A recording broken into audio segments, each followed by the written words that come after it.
Welcome. You've found Strange Epochs.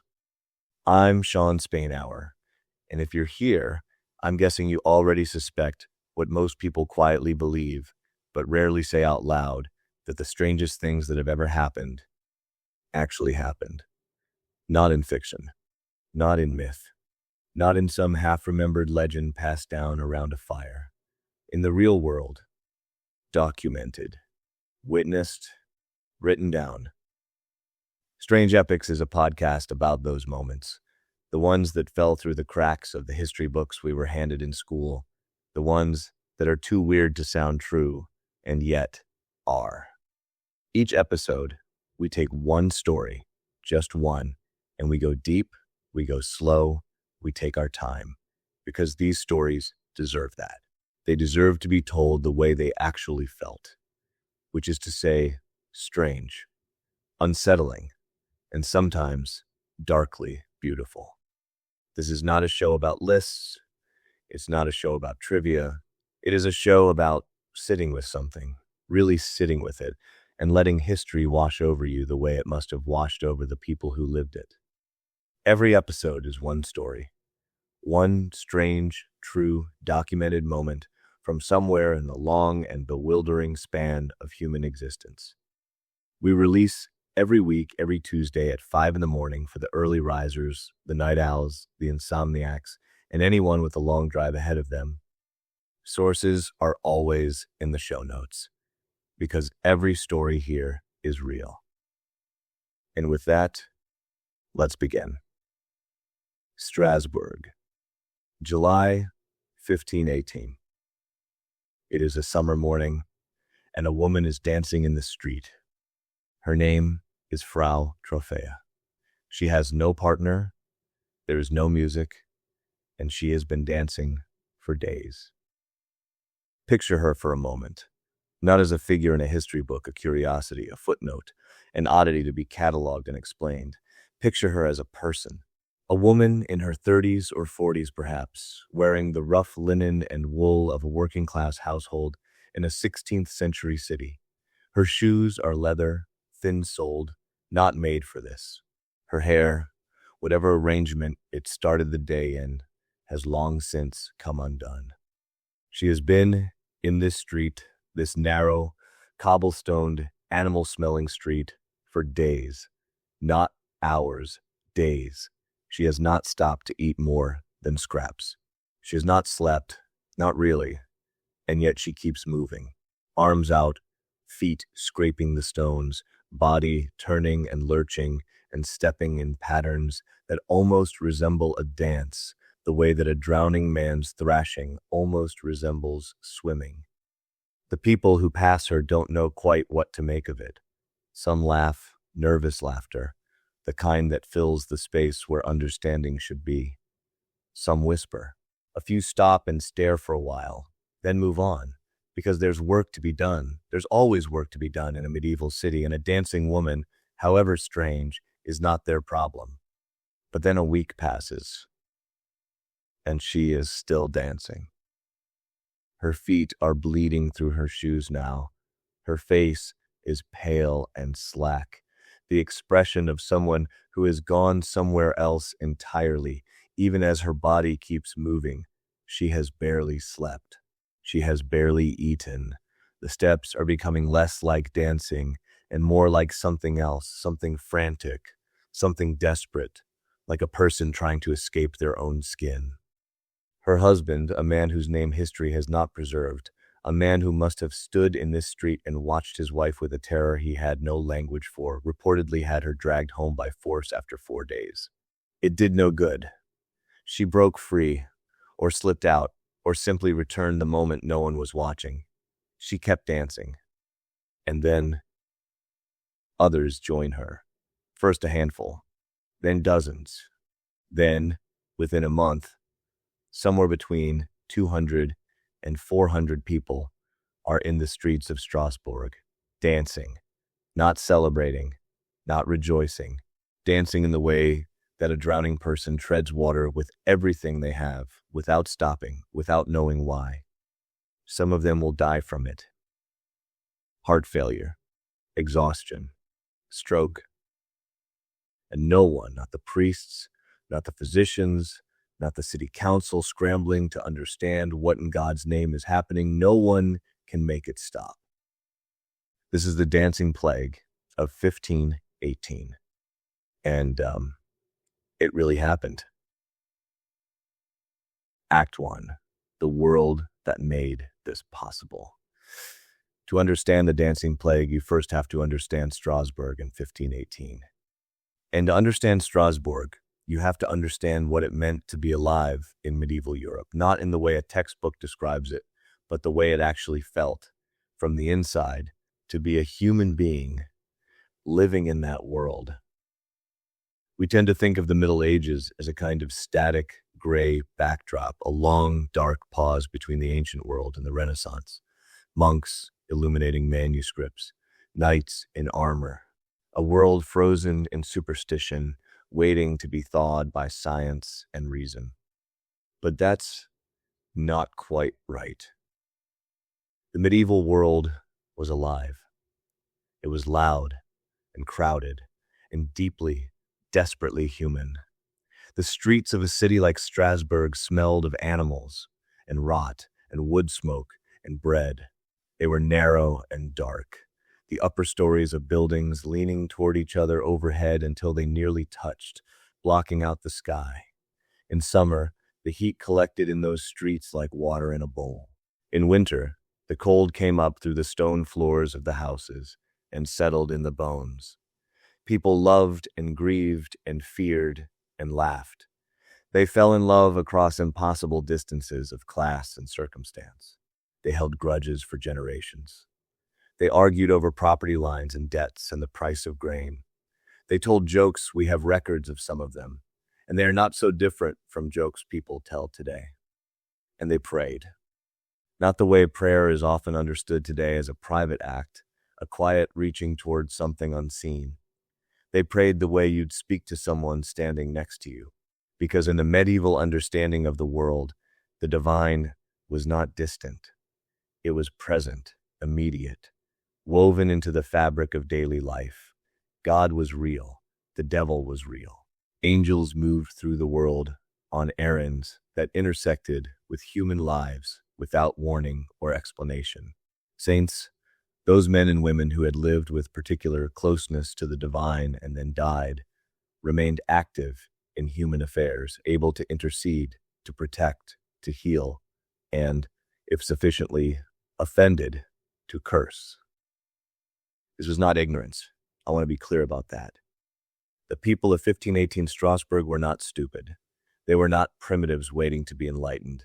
They had a cosmology, a fully formed, internally consistent explanation of how the universe worked and why things happened the way they did. And within that cosmology, the boundary between the natural and the supernatural was not a boundary at all. It was more like a membrane, thin, permeable, constantly being crossed in both directions. Everything that happened had a cause, and many causes were divine, or diabolical, or saintly, or cursed. Now, Strasbourg. By 1518, Strasbourg was one of the great cities of the Holy Roman Empire, a prosperous trading hub sitting astride the Rhine, the great river highway of northern Europe. Its cathedral, begun in the 11th century and still not quite finished, was one of the most ambitious architectural projects in the world. Its merchants dealt in wool and wine and spices and silver. Its population stood somewhere between 20,000 and 25,000 people, which made it a major city by the standards of the time. On paper, it looked like a place of relative comfort and stability. In practice, it was suffering. The early 16th century in the Upper Rhine region had been brutal. The decade leading up to 1518 brought floods that drowned crops in the fields, followed by droughts that finished what the floods had missed. Harvests failed.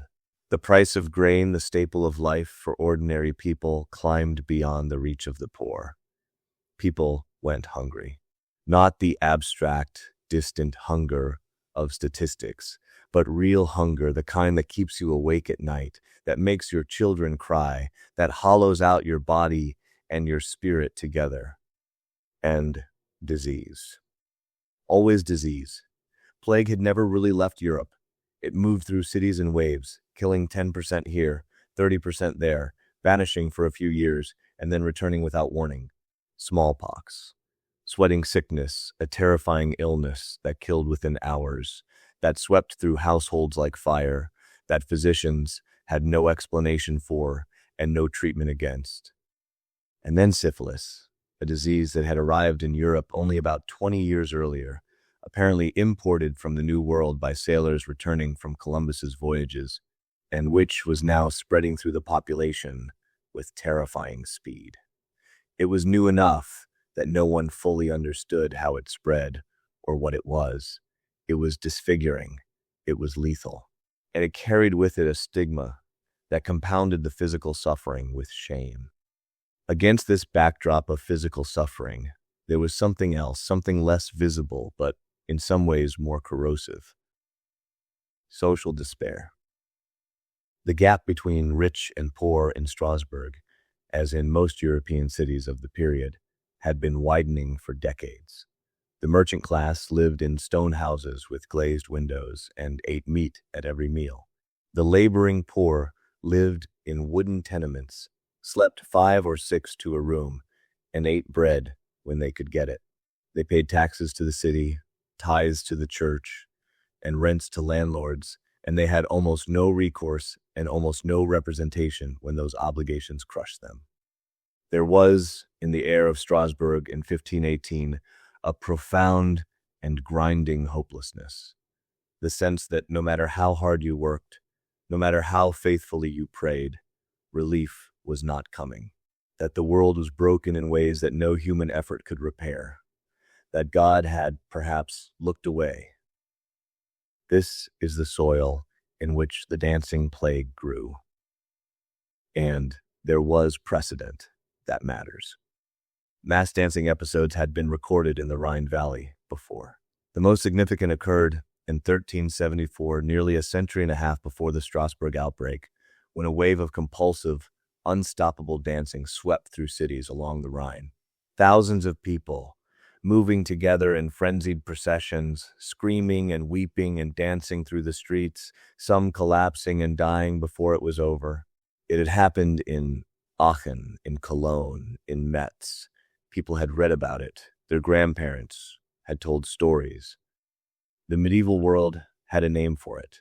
They called it St. Vitus's Dance, named for a Christian martyr, a boy from Sicily who had died for his faith in the early centuries of the church, and who, according to legend, had the power both to curse those who offended him with dancing fits and to heal those who made offerings at his shrines. St. Vitus had a shrine in the Vosges Mountains, not far from Strasbourg. This detail will matter. So when Frau Trophäa stepped into that street in July of 1518 and began to dance, the people who watched her were not watching something entirely new. They were watching something they had a name for, something they had a story about, something they knew or believed they knew what to do with. That knowledge, or rather that belief, would play a central and perhaps catastrophic role in what happened next. But we're getting ahead of ourselves. Let's go back to Frau Trophäa, alone in the street, moving to music no one else can hear. Act 2. The event, Strasbourg, July through September 1518. Her name appears in the historical record as Frau Trophäa, though some accounts list her simply as a woman of the parish of a particular church. We do not know her first name with certainty. We do not know how old she was. We do not know her trade, her background, the details of her marriage, whether she had children, what her life looked like before that July morning when everything changed. We do not even know, with complete certainty, what drove her into the street. What we know is what she did, and we know it because the city of Strasbourg, a well-administered, record-keeping city by the standards of the time, documented what happened in real time with a thoroughness that was unusual before the period. The governing council kept minutes. Physicians wrote reports. Chroniclers recorded what they saw, because what they were watching was unlike anything they had seen before. Sometime in mid-July of 1518, the exact date is disputed across different accounts, but the month is not. She stepped into a narrow street and began to dance. Not a few steps, not a fit of joy, or a moment of madness that passed in minutes. She danced for days. Witnesses described her as moving without pause, without music, often without apparent awareness of her surroundings. Her eyes, in some accounts, were open but unfocused, looking at something no one else could see, or looking at nothing at all. Her face was not the face of someone in ecstasy. It was blank, or anguished, or somewhere in between the expression of a person possessed by something they did not choose and could not control. After 4 days, her husband had her dragged home by force. It did no good. She was back in the street within hours, or the next morning, or the same evening. Accounts differ. She kept dancing. After 6 days, somewhere between 4 and 6 other people had begun to do the same. After a week, there were dozens. The city authorities convened. Strasbourg's governing council was, by the standards of the time, a competent and responsive body. They took the situation seriously. They brought in physicians, educated men, trained in the medical traditions of the day, and asked them to examine the dancers and offer an explanation. The physicians deliberated, they examined what they could, and they delivered their professional verdict. The cause, they concluded, was hot blood. This requires a moment of explanation, because it was not a foolish conclusion by the standards of the time. Medieval and Renaissance medicine operated on the theory of the 4 humors, blood, phlegm, yellow bile, and black bile, and believed that health consisted of these 4 substances being in proper balance. When they fell out of balance, illness resulted. Hot blood, an excess of blood, or an overheating of it, could cause agitation, uncontrollable movement, fever, and irrational behavior.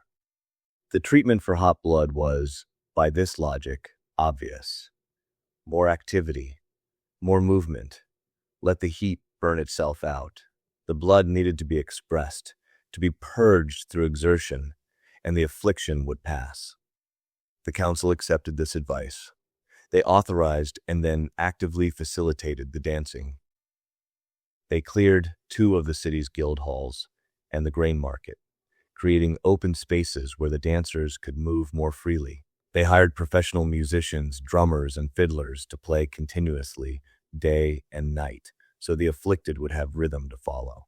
They brought in strong men, athletic men, to partner the dancers and keep them moving, reasoning that the more completely the heat burned itself out, the sooner the affliction would end. Think about that for a moment. A city in the grip of a dancing epidemic, and the official, physician-endorsed, city council-approved response was to hire a band and clear the dance floor. Within days, the number of dancers exploded. This should not surprise us in retrospect. But in the moment, the council and the physicians had done the reasonable thing, the thing that their understanding of the world told them to do. They could not have known that they were pouring fuel on a fire. By early August, the chronicles record approximately 100 people dancing in Strasbourg's streets and squares. Some accounts put the number higher, up to 200 within the first few weeks. They moved continuously through the cobblestone streets, stumbling and lurching, collapsing briefly only to rise and continue. They were feverish. Some screamed. Some were silent with a silence that was worse than screaming. Their feet bled. Their legs swelled. Some began to hallucinate, calling out to figures no one else could see, weeping for people who weren't there, laughing at nothing. And people were dying. The exact toll is impossible to verify. Medieval record-keeping was not precise about cause of death in the way modern records are, and the chroniclers of the time were more interested in the strangeness of the phenomenon than in counting its victims carefully. But multiple contemporary accounts agree that people were dying from the dancing, not as a metaphor, not as a way of saying they were exhausted or unwell, literally dying. Cardiac failure from the sustained physical exertion, stroke, organ failure from dehydration and malnutrition. The physical trauma of days or weeks of continuous movement without adequate food or water was killing people, and the city could not make them stop. The city council began to panic. By mid-August, the number of afflicted had grown to somewhere between 200 and 400 people. The estimates vary across different sources, and the truth is probably somewhere in the middle. Modern historian John Waller, who has written the most comprehensive scholarly account of the event, estimates the peak at around 400 dancers, with dozens dying at the height of the outbreak. In a city of 20-odd thousand people, this was a catastrophe. The council reversed course. They had been wrong. The physicians had been wrong. The hot blood theory had failed spectacularly and lethally. New measures were needed. They issued edicts banning all music in the city, not just the hired musicians, but all music, all drumming, all public entertainment of any kind. They ordered the dancers to be removed from the streets by force, loaded into wagons, and transported to a shrine of St. Vitus in the Vosges Mountains, the shrine they had known about all along, the shrine they had not gone to in the first place, because the physicians had offered a different explanation. The logic had shifted. This was no longer a medical problem. This was St. Vitus's dance. The saint had inflicted it. The saint could cure it. The dancers were loaded into carts or walked when they were able up into the mountains. They were given red shoes at the shrine, the color associated with St. Vitus, and the shoes were pressed to the statue of the saint as an offering. Priests performed ceremonies. Prayers were said over the afflicted individually with laying on of hands. The full ritual apparatus of Catholic healing was brought to bear, and slowly it stopped. By September of 1518, the dancing plague of Strasbourg was over. The last of the dancers had either recovered, died, or simply stopped. The music ban remained in place for months. The city returned, cautiously, to something like normal. Frau Trophea disappears from the historical record entirely at this point. We do not know if she was among those who made it to the shrine. We do not know if she survived the plague she started. We do not know what her life looked like afterward, whether she went back to her husband, whether she was shunned, whether she ever spoke of what had happened to her. She stepped into a street in July. She danced in defiance of everything, of sense, of exhaustion, of death, and then history swallowed her whole. We are left only with the image of her, a woman in a medieval street, alone, dancing to music no one else could hear. Act 3. Aftermath: what we know, what we think, and why it still matters. The dancing plague of 1518 did not fade quietly into historical obscurity. It was written about extensively in the years and decades that followed, by physicians trying to explain it, by theologians trying to fit it into their understanding of divine punishment and saintly power, by chroniclers who found it both fascinating and deeply troubling. It has never entirely stopped being discussed. The question that has haunted it for 500 years is the obvious one. What actually happened? Let's go through the main theories, because they are genuinely interesting, and because the answer that scholars have arrived at, the best approximation of truth that 5 centuries of distance permits, is more unsettling in its implications than almost any supernatural explanation could be. The ergotism theory. For a long time, the most popular scientific explanation for mass dancing episodes and for other medieval phenomena, including some of the stranger accusations from the Salem witch trials, was ergotism. Ergot is a fungus that grows on rye and other grains, and it contains compounds chemically related to LSD. Consuming ergot-contaminated bread causes convulsions, hallucinations, burning sensations in the limbs, and a variety of other neurological symptoms. It can cause vivid and terrifying visions. It can cause involuntary movements. It's a compelling theory on its face. Medieval populations ate enormous amounts of rye bread, and ergot contamination was common, particularly in wet years when the fungus thrived. The hallucinations reported by some of the Strasbourg dancers, the visions of figures no one else could see, the expressions of people who seemed to be somewhere else entirely could be consistent with ergot poisoning. But most modern scholars have moved away from this explanation, for the dancing plague specifically, and for good reasons. Ergotism tends to cause convulsions and rigidity, not the sustained, rhythmic, continuous movement that characterized the 1518 outbreak. It tends to affect large numbers of people simultaneously. When a contaminated grain supply is the source, but the Strasbourg outbreak spread gradually over weeks, starting with one person and expanding outward in a pattern far more consistent with social contagion than with food poisoning. And perhaps most importantly, ergot poisoning would not have been cured by a visit to a mountaintop shrine. The mass psychogenic illness theory, the explanation that most contemporary scholars, historians, psychiatrists, medical anthropologists find most credible, is what is now called mass psychogenic illness, sometimes still referred to as mass hysteria, though that term has fallen out of favor because of its gendered historical baggage. Mass psychogenic illness is a real, documented, well-studied phenomenon.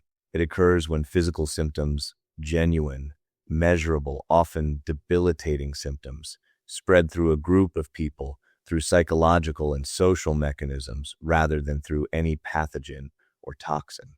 The symptoms are not faked.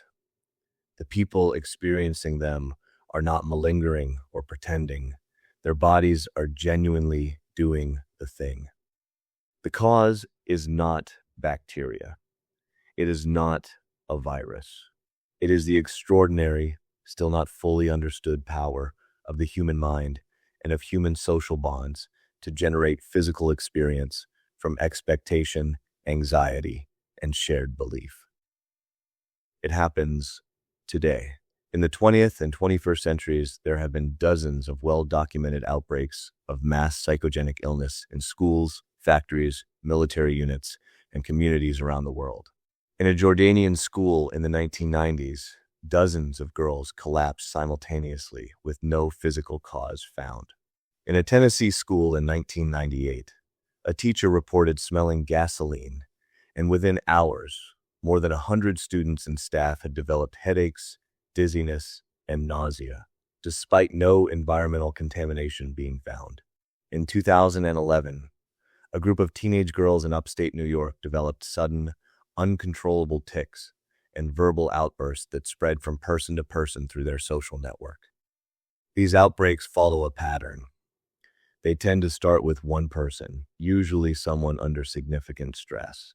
They spread through communities that share a belief, a shared understanding of what the symptoms mean and what they look like. They are amplified by attention and by the social legitimization of the symptoms. And they tend to resolve when a convincing explanation or cure is offered, not because the explanation is medically correct, but because it provides a framework that allows the symptoms to stop. The 1518 Strasbourg outbreak fits this pattern almost perfectly. It began with one person, Frau Trophea, who was almost certainly under extreme psychological stress in a city that had been ground down by famine, disease, and social despair. She began to dance, and the people around her did not see madness. They saw St. Vitus's dance. They had a name for it. They knew what it looked like. They knew that if you were afflicted, you would dance, and you would not be able to stop. That framework, that shared cultural understanding, made the symptoms available to others.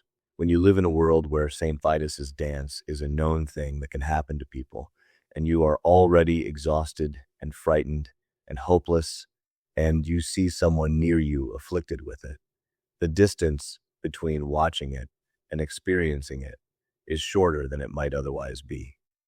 The authorities' decision to hire musicians and clear the dance floors did not cause the plague, but it almost certainly made it catastrophically worse. It legitimized the dancing. It said, officially and publicly, this is a real thing that is happening to you, and we are responding to it seriously.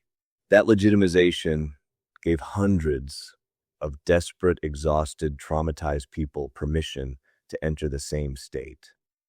And the Shrine of St. Vitus ended it not because of any supernatural intervention, but because it provided a framework for recovery.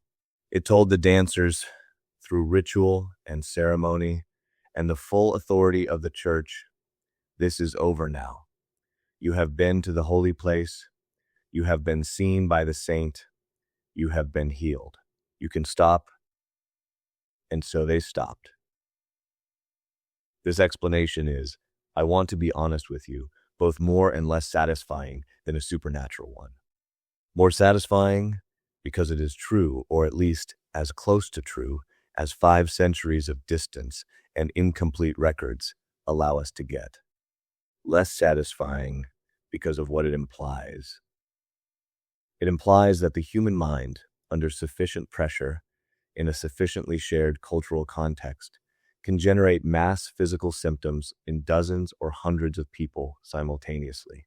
That belief, genuine, sincere, shared belief, can make bodies move in ways they would not otherwise move. That the line between the psychological and the physical is far less solid, far less fixed than we tend to assume. That we are all, in some sense, more vulnerable to the beliefs of our communities than we like to think. That is not a comfortable thing to sit with. But it's the most honest answer we have. What happened to Strasbourg? The city recovered. The edict against music was eventually lifted, probably within a few months, though the precise timeline is unclear from the records. Life went on, as life does, even after catastrophes. The world Frau Trophäa had danced in continued to be brutal. The Reformation, Martin Luther had posted his 95 Theses just the year before. In 1517 was beginning to fracture Christianity in ways that would lead to generations of religious warfare, persecution, and social upheaval. The famines and plagues continued. The poor remained poor. The gap between what people prayed for and what the world delivered remained as wide as ever.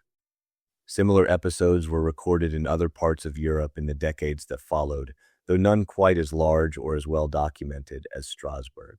But gradually, over the course of the 16th century, as the cultural framework of St. Vitus's dance, the specific, named, understood thing that could happen to people, lost its hold on the population. The episodes faded.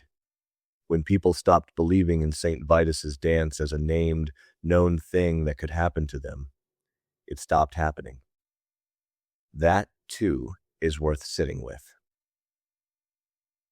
Frau Trophäa stepped into a street in Strasbourg in the summer of 1518 and began to dance. She danced for days. Others joined her. The city panicked. People died. And then, slowly, it ended not because anyone truly understood what had happened, but because a story was told, because a framework was offered, because someone said, it's over now. And it was. We don't know what she was feeling in those first moments. We don't know if she was terrified or somewhere beyond terror, in the kind of deep psychological elsewhere that sometimes follows extreme suffering. We don't know if she was aware of the other dancers as they joined her, one by one, in the streets of a city that had been ground down by plague and famine and despair. We know only that she danced, and that 500 years later, we are still talking about it. That's what Strange Epochs is. Stories that have no clean endings. Moments that history recorded but never quite explained.